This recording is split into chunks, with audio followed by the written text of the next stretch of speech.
is your formal job title? I am the owner and artistic director of the Performing Arts Project NJ.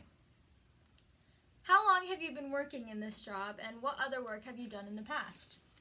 I have been in theater, dance, music, and the arts for my entire life. I've worked in the arts ever since graduation from college, but I began my own company 4 years ago.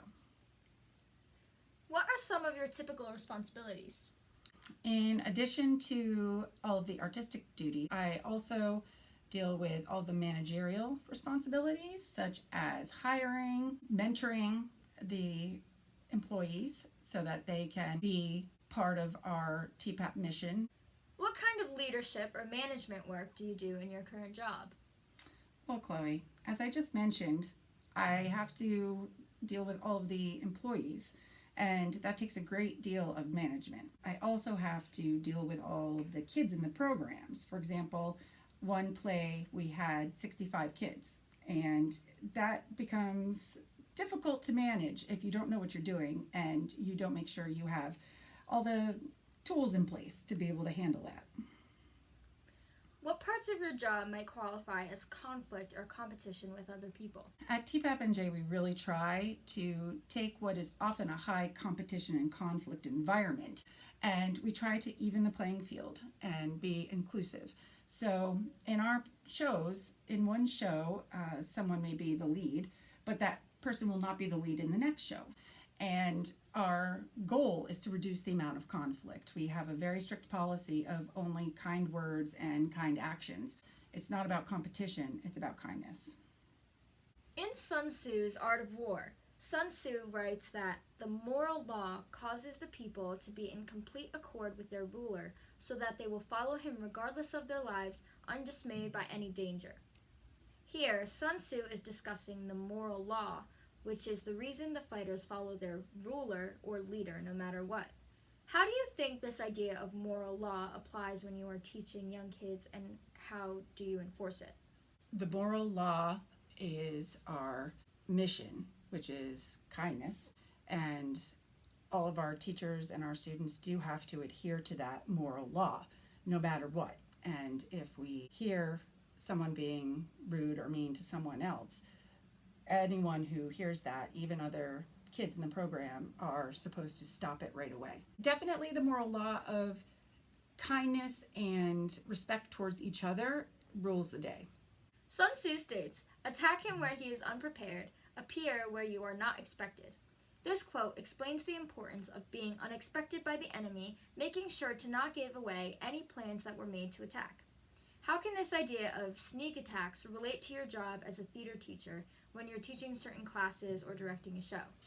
Well, it definitely applies in marketing. It's important to make sure that it's always kept fresh and new and interesting. So it's important to not let them know what you have coming down the pike and then to have a big reveal, and that surprise and interest is what gets people to register for the programs.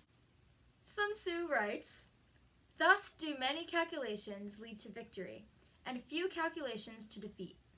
Here, Sun Tzu is explaining how those who win are well prepared and have thought out their plans or ideas of what they will do to grasp victory.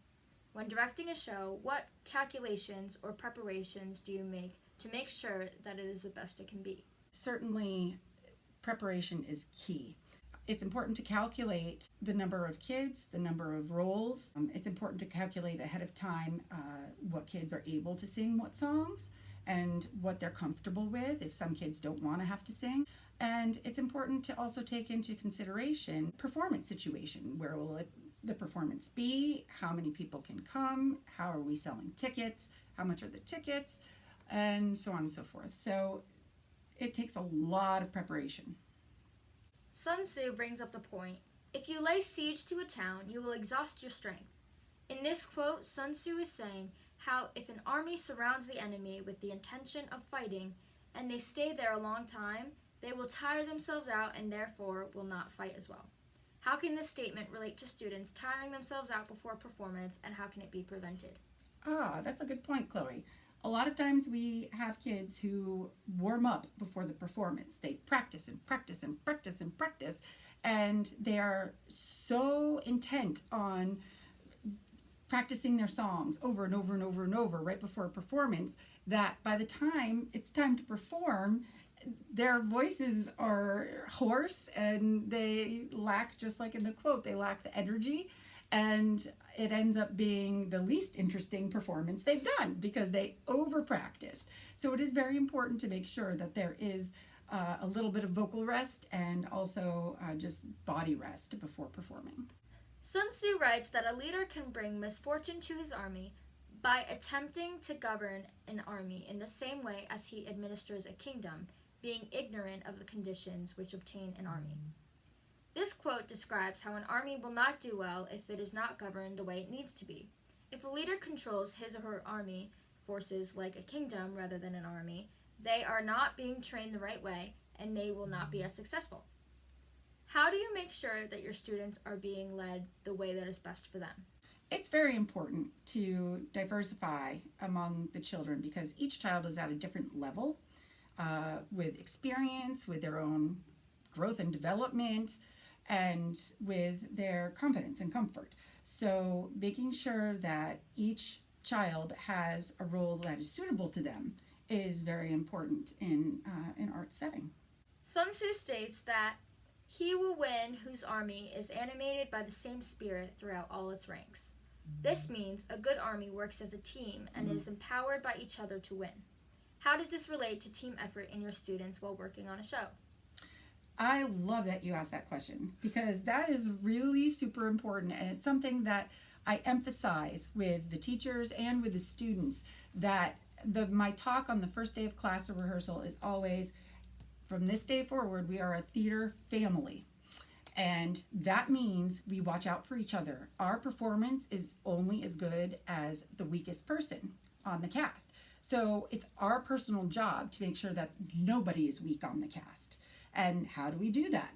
We keep an eye out for everyone. And if someone needs help, we'd be the first one to volunteer and say, hey, I would love to run lines with you. Let's go run lines now. Or let's practice our songs together. That sort of thing in a positive way. Making sure that everyone is strong and can perform their best.